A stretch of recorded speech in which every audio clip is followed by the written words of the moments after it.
அன்புநேயர்களே, மீண்டும் ஒரு அவசர சந்திப்பாக ஜேவிபியின் உள்வீட்டு ரகசியங்கள் நிறைய எமக்கு கிடைத்திருக்கின்றது.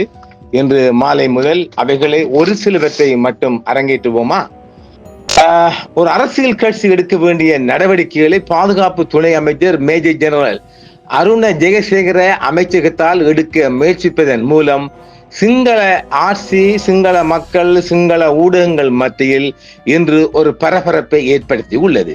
இதற்கு மிக சமீபத்திய உதாரணம் என்னவென்றால், யாழ்ப்பாண எம்பி இளங்குமரன் நினைக்கின்றேன், பெருசிலே அவர் தான் பாருங்க, அவர் தன்னோட ஒரு யூடியூப் தளத்துல புலிகள் சம்பந்தப்பட்ட ஒரு பாடல்லாம் போட்டிருந்தார் இல்லையா? இந்த லோக்கல் பாடி எலெக்ஷன்ல வாக்கு பெறுவதற்காக புலிகளின் அந்த அவங்களோட அந்த உணர்வுபூர்வமான பாட்டெல்லாம் போட்டிருந்தார் இல்லையா? அது ஒரு சர்ச்சையை கிளப்பிச்சு. நீங்க பார்த்திருப்பீங்க. சிங்கள இனவாதிகள் அது ஒரு சர்ச்சையா கொண்டு சென்ற போது அதனுடனே ஊடக அமைச்சர் தெரிவித்திருந்தார், அது இளங்குமரனின் சொந்த பாடல், சொந்த முயற்சி, எங்களுக்கும் அரசுக்கும் சம்பந்தம் இல்லை என்று போட்டிருந்தார் இல்லையா? அதோட முடிஞ்சு போச்சு. ஆனால் அதற்கு ஒரு நடவடிக்கை எடுக்கணும் என்று சொல்லித்தான் இந்த அமைச்சர் மேஜர் ஜெனரல் அருண ஜெயசேகர கூத்தடிச்சுக்கிறார் மினிஸ்டருக்குள்ள.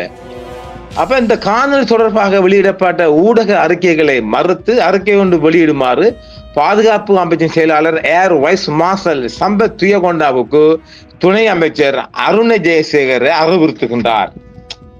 இருப்பினும் இது அரசியல் கட்சி தொடர்பான விடயம் என்பதால் இது பாதுகாப்பு அமைச்சகத்தின் பொறுப்பு அல்ல என்று அவர் அழகாக தெளிவாக கூறியிருக்கின்றார். அவர் ஒரு இராணுவத்தில் நேவியில இருந்தவர் இல்லையா? இருந்தாலும் கூட அது ஒரு நல்ல முறையாக நான் பார்ப்பேன். பாதுகாப்பு அமைச்சின் ஊடக பணிப்பாளர் நளின் ஹேவகவும் இதே கருத்தை சொல்லியிருக்கிறார். அதாவது இது பாதுகாப்பு சம்பந்தமான விடயம் அல்ல, இது அரசியல் கட்சி சம்பந்தமான விடயம், எங்களால இந்த இதுகளை செய்ய முடியாது என்று சொல்லி அவரும் சொல்லிவிட்டார். இப்ப இதற்கு இந்த அருண் ஜெயசேகர் இல்லையா, துணை அமைச்சர், பாதுகாப்பு துணை அமைச்சர், அவருக்கு ஒரு கௌரவ சிக்கலா போச்சு. அதாவது பாதுகாப்பு அமைச்சின் ஊடக பணிப்பாளர் நளின் ஹேவகும் இதே கருத்தை கொண்டுள்ளார் என்பது புரிந்து கொள்ளத்தக்கது. அரசியல் அழுத்தம் காரணமாக நளின் ஹேவக்கு ஒரு கடினமான சூழ்நிலைகளில் சிக்கியுள்ளதாகவும் அவர் மிக விரைவில் பதவி விலக கூடும் என்றும் கூட. இதுதான் இந்த ஹைலைட்ஸ். என்ன, இந்த துணை அமைச்சர், பாதுகாப்பு துணை அமைச்சர் லொல்லு தாங்க முடியாம பாதுகாப்பு அமைச்சின் மீடியா டைரக்டர் நளின் ஹேவகை ரிசைன் பண்ண போகின்றார். இதுதான் செய்தி. அரசாங்கத்தின் விவகாரங்கள் பாராளுமன்ற கட்டுப்பாட்டுக்கு பதிலாக டெல்வின் சில்வா கட்டுப்படுத்துவதனால் பல அமைச்சுக்கள் மற்றும் நிறுவனங்கள் குழப்பத்தில் தள்ளப்படுவதாக மேலும் அறியப்படுகிறது. இதைத்தான் நான் தொடர்ந்து சொல்லி வரேன் 5 மாசங்களாக. இந்த பெருசு விடுவதில்லை, உள்ளுக்கு பூந்துக்கு ரொம்ப லொல்லு பண்ணுதுன்னு சொல்லி லேக் ஹவுஸில் நஷ்டத்தில் இயங்கும் சிலுமின, அது ஒரு சிங்கள பத்திரிகை, சிலுமின பத்திரிகையின் ஆசிரியராக நியமிக்கப்பட்ட உதயனி சமன்குமார எடுத்த முடிவை மறுநாள் உச்ச நீதிமன்றம் மாற்றி அமைத்து தீர்ப்பளித்துள்ளது. இது அரசாங்கத்துக்கு ஒரு குட்டு மற்றும் ஒரு சாதகமான முன்னேற்றமாகும். டெல்வின் சில்வா எடுத்த முடிவின் அடிப்படையில் சிலுமின இலக்கிய துணை பத்திரிகையின் பொறுப்பாளராக இருந்த பத்திரிகையாளர் சுமுது சதுரானியை அவர் பணி நீக்கம் செய்தார். இப்போது உச்ச நீதிமன்றம் ஜூன் 15ஆம் தேதிக்கு முன்னர் அவரை மீண்டும் பணியில் அமர்த்த உத்தரவிட்டுள்ளது. அடுத்த மாதம் 15க்குள்ள. கடந்த சில வாரங்களாக உதயனி சமன்குமார தனது எழுத்துக்கள் மூலம் சமூக ஊடகங்களில் மிகப்பெரிய செய்திகளை பரப்பி வருகின்றார். அது மிகப்பெரிய தமிழுக்கு வருது. இதான் நான் சொன்னேன், சிங்கள ஊடகங்களில் பெரிதாக வருகின்ற செய்திகள் நம்ம தமிழுக்கு வாரல. நம்ம அதே சாம்பார ஒரு யூடியூபர் போட்டு அதுக்கு கை வச்சு கால் வச்சு அப்படி நடக்க விட்டு என்னையெல்லாம் பூசாரம் பண்ணி 10 பேர் அடிக்கிறீங்க, 20 பேர் அடிக்கிறீங்க. இதான செய்தி? அடையாப்பா, அந்த சிங்கள ஊடகங்கள் நடக்கிற செய்திகள் நம்ம மத்திக்கு என்ன நடக்கும் தெரியாதே.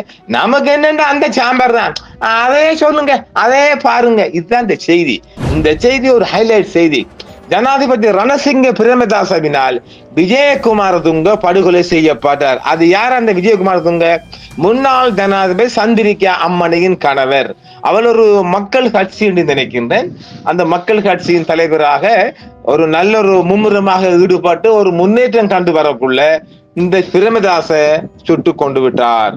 ரணசிங்க பிரேமதாச.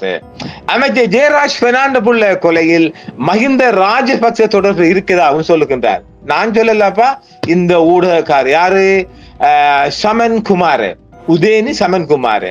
அடுத்த கட்சி அமைச்சர் லக்ஷ்மன் கதிர்காமர் கொலையிலும் மஹிந்த ராஜபக்சக்கு தொடர்பு இருக்கலாம் என்ற கதையும் அவர் சொல்லி எழுதியிருக்கின்றார். அதாவது ஒரு செய்தியை நாங்க இருக்கும் என்று சொல்லக்கூடாது. மக்கள் வளையங்கள் இருக்கலாம்னா நாங்க தப்பிக்கொள்ளலாம்.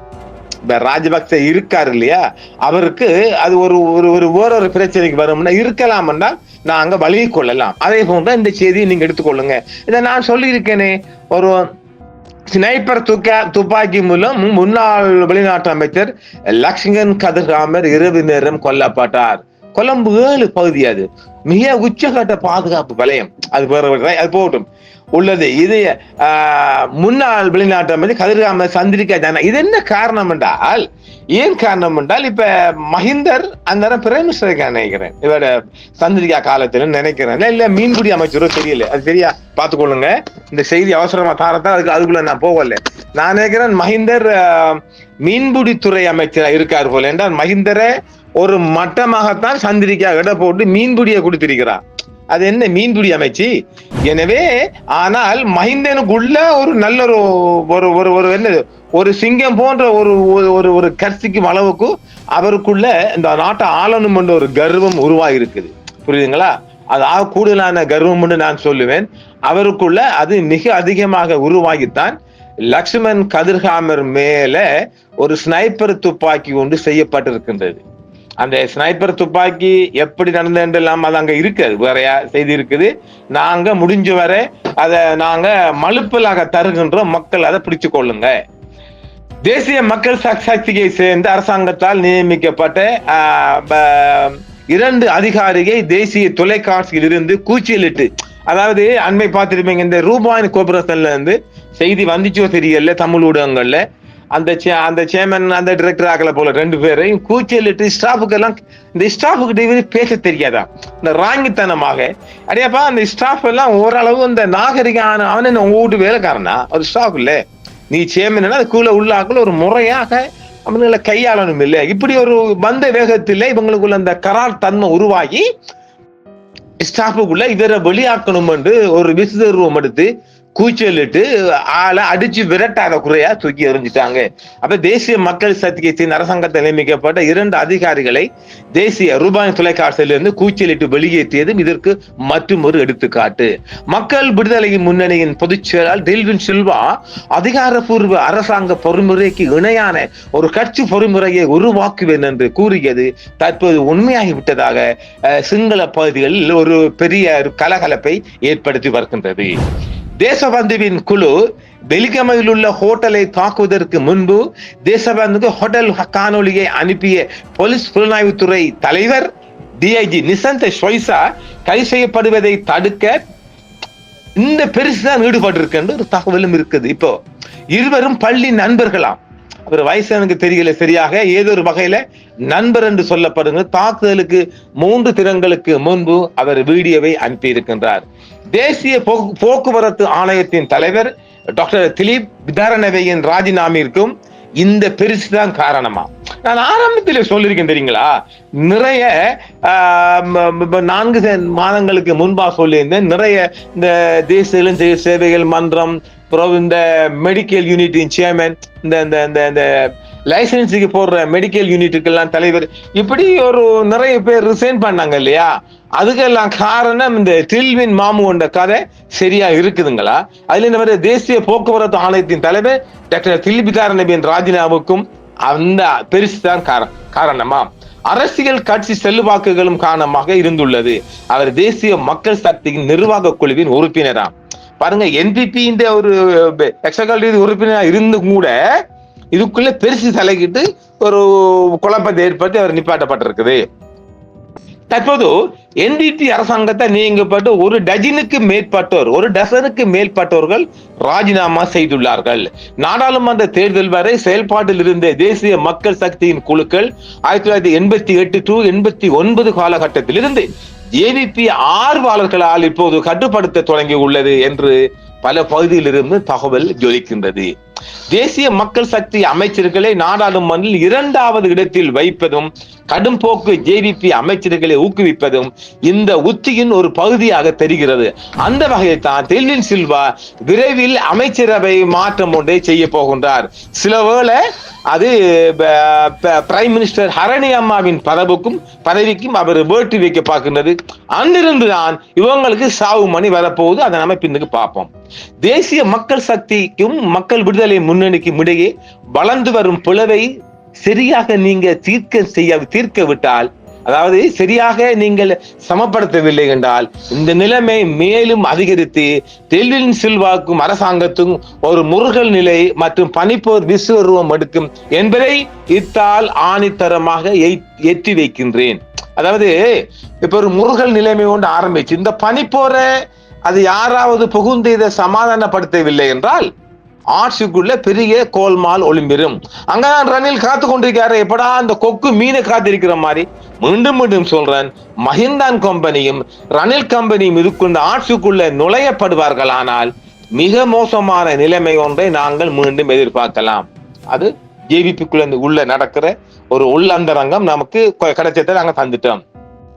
இப்போது இந்த கோட்டையன் காலத்திலும் இந்த சீருடை இல்லாமல் சிவில்ல போய் மிரட்டுற வேலை ஒன்று நடக்குது இல்லையா, ஆரம்பிச்சுட்டாங்க.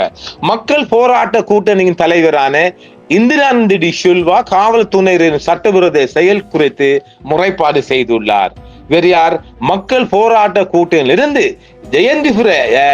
ஜெயந்திபுர பிரிவுக்கு போட்டியிட்ட உபாலி வீட்டிற்கு வந்த சிவில் உடையில், இது அந்த அங்கது புலனர்வ பகுதியில் வந்த சிவில் உடையில் இருந்த 2 காவல்துறை அதிகாரிகள் வீடு மற்றும் நிலத்தில் போதைப் பொருள் மறைத்து வைக்கப்பட்டிருப்பதாக கூறி 3வது முறையாக அவரது வீடு நிலமெல்லாம் சோதனை செய்யப்பட்டுள்ளது. பாருங்க, அந்த ஆட்சிக்கு எதிராக ஒரு குரல் வருதுன்னு சொல்லி அவரை இந்த மாதிரி ஒரு சிக்கலுக்குள்ள கொண்டு வராங்களாம். கடந்த ஆண்டு ஏப்ரல் 7ஆம் தேதி தேர்தலின் போது மின்னேரியா காவல் நிலையத்தை சேர்ந்த காவல்துறை அதிகாரிகள் குழு அவருடைய வீட்டுக்கு வந்து இந்த முறையில் வீடு மற்றும் நிலத்தை சோதனை செய்துள்ளனர். புலனர்வை தேர்தல் வேட்பாளர் கூட்டத்தின் போது வடமத்திய மாகாணத்துக்கு பொறுப்பான டிஐஜியுடன் அவர் புகார் சொலித்துள்ளார். மின்னேரியா காவல்துறை அதிகாரியும் இந்த தவறை தனது காவல்துறையினர் செய்ததாக பணிவுடன் ஒப்புக்கொண்டாராம். மேலும் இது மீண்டும் நடவாமல் தான் பார்த்துக் கொள்வேன் என்றும் ஒரு உறுதியுரை கூறியிருக்கின்றாராம். எனினும் நேற்று வியாழன், இது வெள்ளிக்கிழமை கொடுக்கிறோம் இல்லையா, நேற்று வியாழன். எனினும் நேற்று பிற்பகல் மீண்டும் 2 மோட்டார் சைக்கிள் வந்த காவல்துறை அதிகாரிகள் அவர் வீடு மற்றும் நிலத்தை சோதனையிட தொடங்கி உள்ளனர். உபாலி தற்போது ஜெயந்திபுர சமைக்க வேண்டும் எல்லா விவசாய அமைப்பின் தலைவராகவும் பணியாற்றி வருகிறார். அவர் இது போன்ற சட்டவிரோத மது கடத்தலில் ஒருபோது ஈடுபட்டதில்லையா, குறைந்தபட்சம் அவர் ஒரு மது கூட அருந்தியவர் இல்லையா. இப்ப நம்ம நினைக்கிறோம் இந்த சிங்கள மக்கள் பெரும்பான்மை மக்கள் எல்லோரும் குடியென்று என்னென்று தெரியாதவே நம்மளை போல பலராங்க இருக்கிறாங்க என்பதை நாம புரிஞ்சு கொள்ளுங்க. குடும்ப உறுப்பினர்கள் அவர்களை வீடியோ எடுக்க முயன்ற போது அவர்கள் ஓட்டம் எடுத்துள்ளனர். அப்ப இது ஏதோ ஒரு மிரட்டல் துறைகள். இந்த போலீஸை யாரு பயன்படுத்துறாங்க? அரசையே ஒரு சிக்கலுக்குள்ள உள்ளாக பயன்படுத்துறாங்களா, இல்ல இந்த போராட்ட குணத்தை அடக்க பயன்படுத்துறாங்க என்பதை அரசாங்கம் கண்டுகொள்ள வேண்டும். இது காவல்துறையினரி அரசியல் பழிவாங்கல் என்பது தெளிவாகிறது. நேற்று புலனறுவை சிரேஷ்ட போலீஸ் அத்தியட்சரை சந்தித்து இது தொடர்பாக அவர் புகார் ஒன்றும் அளித்துள்ளார். அவர் உடனடியாக மோட்டார் சைக்கிளின் பதிவு எண்ணை விசாரித்ததில் அது போலி எண் கொண்டு, அதை போலி எண் அந்த எண் இலக்கத்தை தகட்ட கொண்டுதான் வந்திருக்கார்கள். பொய்யான அந்த தகட்டு இலக்கத்தை கொண்டுதான் இந்த போலீஸ்காரங்க வந்திருக்கிறாங்க. போலீஸ் என்பது ஊர்ஜியமாயிட்டு அதை டிஐஜி ஏற்றுக்கொண்டிருக்காரு இல்லையா. நேற்று இந்த சம்பவம் குறித்து அறிந்ததும் இந்த குழுவை பற்றி காவல் நிலையங்களில் அவர் விசாரித்த போது புலனறுவை காவல்துறையும் மின்னேரியா காவல்துறையும் தங்கள் காவல்துறையும் படைகள் எதுவும் இது போன்ற சோதனையில் ஈடுபடவில்லை என்று தெரிவித்துள்ளனர். அப்ப வேறொரு டீம் தான் வந்திருக்கிறார்கள். அப்போது எழும் கடுமையான கேள்வி என்னவென்றால், அவர்கள் எங்கிருந்து வந்தார்கள், எந்த காவல் படையை சேர்ந்தவர்கள், இது போன்ற சட்டவிரோத செயல்கள் அவர்கள் எவ்வாறு பங்கேற்றார்கள் என்பது இப்போது சிங்கள மத்தியிலே பரவலாக ஒரு கேள்வியாக வருகின்றது. இது குறித்து தகவல் கிடைத்து சம்பந்தப்பட்ட போலீசாரிடம் அவர் விசாரித்துள்ளார். இந்திராணி சில்வா 5 நிமிடங்களுக்குள் சிவில் உடையில் இருந்த 2 பேர் இந்திராணி சில்வா ஓட்டி சென்ற மோட்டார் சைக்கிளை நிறுத்தி சோதனை செய்துள்ளார்கள். இதற்கான காரணத்தை இந்திராணி சில்வா கேட்டபோது அவர்களின் தலைமைய காவல் ஆய்வாளர் தான் என்றும் ஒரு சந்தேகத்திற்கிடமான நபர் நீங்கள் என்றும் இந்திராணி சில்வா வந்து தெரிவித்திருக்கிறாங்க. அவர் ஓட்டி சென்ற மோட்டார் சைக்கிளையும் பின்தொடர சொல்லி சென்றிருக்கிறார்கள். அப்ப ஒரு விதமான அச்சுறுத்தல் பாணியாகத்தான் செய்யப்பட்டது. உண்மையில் இது தேசிய பாதுகாப்புக்கு ஒரு அச்சுறுத்தல் மாதிரி இல்லையா? பாதாள உறவுக்குள்ள தினமும் செயல்பட்டு வரும் சூழ்நிலையில் தெருக்களில் மக்கள் கொல்லப்படுகிறார்கள். கடுமையான குற்றங்களில் ஈடுபட்ட பலர் இன்னும் கைது செய்யப்படவில்லை. அரசுக்கு அரசு ஒரு எதிரியாக கருது நபர்களின் வீடுகளையும் நிலங்களையும் இப்படி ஒரு ரிசர்ச் பண்ணிக்கிட்டு ஆய்வு செஞ்சுக்கிட்டு தெரிஞ்சால், இப்படி செக் பண்ணி தெரிஞ்சால் இந்த ஆட்சிக்கு ஒரு கெட்ட பெயர் வராதா? அவங்களோட மோட்டார் பைக் இல்லாம இப்படி அரசு தங்களுக்கு எதிரியாக கருதுன நபர்கள் மோட்டார் பைக் எல்லாம் இப்படி பின்தொடர்வதெல்லாம், சிஐடிகள் சுற்றுவதெல்லாம் அரசு ஒரு மோசமான செயலில் போன்னு தெரியுதுல.